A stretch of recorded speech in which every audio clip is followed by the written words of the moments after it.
Day to day news Bharat में मैं सुरभि अरोला आपका स्वागत करती हूं। Day to day news Bharat आपसे वादा करता है कि हम पूर्णतः निष्पक्ष तरीके से पत्रकारिता करेंगे और हमारा कोई भी रिपोर्टर किसी से किसी प्रकार का उपहार या विज्ञापन स्वीकार नहीं करेगा, ना ही किसी को ब्लैकमेल करेगा। हम दबे कुचले लोगों की आवाज बनेंगे। Day to day news Bharat ऐसे लोगों के बारे में कोई खबर नहीं चलाएगा जो भोले भाले लोगों को बेवकूफ बनाते हैं और धोखा देते हैं, और हम लोगों की नजर में लोकतंत्र के चौथे स्तंभ को मजबूत करने की कोशिश करेंगे। हिमाचल प्रदेश में बारिश आफत बन चुकी है। हिमाचल के जिला सोलन में भारी बारिश का कहर देखने को मिला, जहां पहाड़ी धंसने के चलते गांव वालों के घर पूरी तरह से ध्वस्त हो रहे हैं। जिला सोलन के दून विधानसभा क्षेत्र की पहाड़ी पंचायत बवासनी के गांव जामन का डोरा में कई दिनों से हो रही भारी वर्षा के कारण पहाड़ी दरकने से कई मकानों को क्षति पहुंची है। इसके बाद प्रशासन ने मौके पर पहुंचकर सभी घरों को खाली करवा दिया है और प्रशासन की ओर से प्रभावित लोगों को तरपाले व राशन देकर सुरक्षित स्थानों पर भेज दिया है। अगर इसी तरह लगातार बारिश होती रही तो आसपास के गांवों को भी नुकसान हो सकता है। वहीं ग्रामीणों का कहना है कि लगभग एक सप्ताह पहले हुई भारी वर्षा के बाद घरों में हल्की हल्की दरारें दिखाई देने लगी और देखते ही देखते घरों के आसपास की जमीन लगभग 7 से 8 फुट तक खिसक गई, जिसके कारण कई घर तो बिल्कुल ही जमींदोज हो गए। इसके बाद प्रशासन ने सभी घरों को खाली करवा दिया और सुरक्षित स्थानों पर पहुंचा दिया। गांव वासियों के लगभग 150 बीघा जमीन धीरे धीरे खिसक रही है, जिसके कारण आसपास के गांव में भी खतरा बना हुआ है। वहीं गांव के निवासी सरबजीत, जो इंडियन आर्मी में अपनी सेवाएं दे रहे हैं, उन्होंने बताया कि उन्हें 2 दिन के बाद इसकी जानकारी मिली, जिसके कारण उनका परिवार मकान में से सामान नहीं निकाल पाया और अब तो एनडीआरएफ की टीम ने भी मकान में जाना असुरक्षित बता दिया है। आर्मी में सर्विस करता हूँ। मेरा नाम है सूबेदार सरबजीत सिंह। मेरे को हाल ही में, वैसे तो मैं ट्रेनिंग में था, मेरा मोबाइल वगैरह ट्रेनिंग में जमा रहता था। इन्होंने घर वालों ने कॉल किए थे, लेकिन मैं फ़ोन नहीं उठा पाया इनकी। जब 30 तारीख को मैंने ट्रेनिंग के बाद फ़ोन उठाया, तब मेरे को पता चला कि ऐसी स्थिति हो गई है। फिर मैं अपनी यूनिट में गया ऊपर महेंद्र में जाके फिर मैं सीईओ से बात की, छुट्टी की।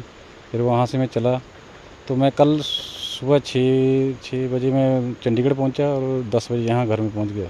कितना नुकसान जो है आपका? नुकसान तो अभी मैं तो कमरे मेरे बंद ही है, लॉक ही है। बाकी जो गांव वाले थे उनकी तो काफ़ी चलेगी, 50-60 मीटर नीचे ज़मीन घिस गई है। तो अभी एंट्री वाले आए थे, वैसे उन्होंने बोला था कि चलो कोई नहीं, लेकिन वो मकान का खतरा, बोला अंदर जा नहीं सकते, किसी का ऐसा नहीं कोई अंदर ही दब जाए। बाकी तो निकल ही गए, सारे चले गए, मकान तो टूट ही गए। अभी तो मकान है ही बचा, कोई नहीं ऐसे रहने पड़ा।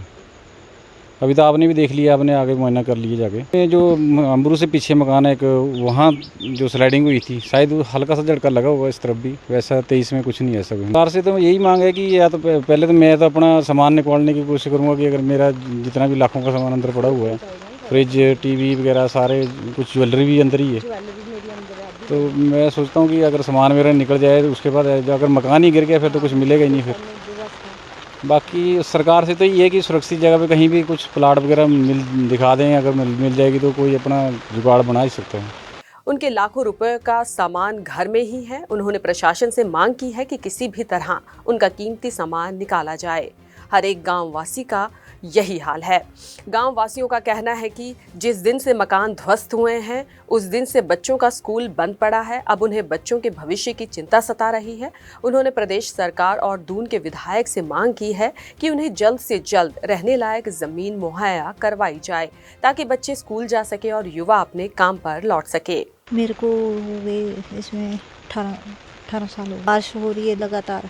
यहाँ पे हल्की हल्की सी दरारें आई थी पहले। हाँ जी। अब अच्छा। अब कैसा है? अब तो बेकार ही हो गया सारा। नहीं जी, हमारे को ऐसा पता भी नहीं था भी ऐसा होगा कभी। अब हमारी मदद करें बस। मेरा नाम सरोज ठाकुर है। मेरे गांव का नाम है जामन का डोरा।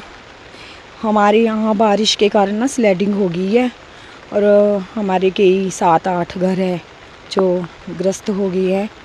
और एक्चुअली बाकी तो सामान जिनका था थोड़ा बहुत उन्होंने तो अपना निकाल लिया। हमारा सामान अभी तक ना यहीं पे मतलब कि फंसा हुआ है और मेरी यही मांग है प्रशासन से कि मेरा सामान सेफ़ तरीके से निकालने की मतलब मेरी हेल्प की जाए। और हम सभी बेघर हो गए हैं हमारी मतलब कि हमें रहने के लिए, हमारे बच्चे भी परेशान हैं, हम सब परेशान, अब बीमार भी पड़ गए हैं और हमें रहने की व्यवस्था की जाए। नहीं, बच्चे भी स्कूल नहीं जा पा रहे हैं, हम खुद ही बीमार पड़ गए हैं, हमारी हेल्प की जाए। हमारे आए थे प्रशासन से चौधरी राम कुमार जी एमएलए हमारे, उन्होंने हमारी हेल्प की है, राशन वगैरह भी दिया है और हमें उन्होंने 10-10 हज़ार रुपया भी दिया है और वो बोलते हमारे साथ है, वो हमारी हर एक तरह से हेल्प करेंगे। हमारे जो भी पंच, प्रधान, पटवारी जो भी थे सब हमारे, और जो नज़दीक के हमारे जो गांव है ना, वो भी हमारी हेल्प कर रहे हैं बेचारे। मेरा नाम जी यादविंदर सिंह है जी और गांव का नाम जामन का डोरा है। वीरवार वाले दिन रात को बहुत ज़्यादा बारिश हुई। नॉर्मल था यहाँ पे, जो भी हमारी ज़मीन थी, गांव था, नॉर्मल था। हम अपने सुबह ड्यूटी जाते हैं तो उन्होंने बोला कि यहाँ ऐसे ऐसे थोड़ी हल्की हल्की दरारें आ गई है, आप घर को आ जाओ। तो मैंने सबसे पहले हमारे एक्स प्रधान उप प्रधान जसविंदर सिंह जी, उनको कॉल किया कि भाई ऐसा है हमारे गांव में, देखो ज़रा हलचल हो रही है। तो उसी टाइम वो आ गए यहाँ देखने के लिए। तो उसके बाद उनकी मैं भी वहाँ ड्यूटी से भाग गया, वहाँ से आ गया। तो सारे गांव वाले लड़के सब आ गए यहाँ। तो हल्की हल्की दरारें थी यहाँ पे कम से कम 150 बीघा ज़मीन होनी, 6-7 परिवार हैं। तो इस तारीख को 2-2:30 बजे के बाद ही स्टार्ट हुआ जी ये खेती बाड़ी है जी। हमारे यहाँ खेत है, ये सिर्फ यही है हमारे। शासन आए थे हमारे राम कुमार चौधरी जी एमएलए जी जो हैं, वो आए थे यहाँ पे। हमारे एसडीएम जी आए हैं, तहसीलदार भी आए थे जी, और हमारे जो एक्स एमएलए थे जी परमजीत पम्मी जी भी आए थे।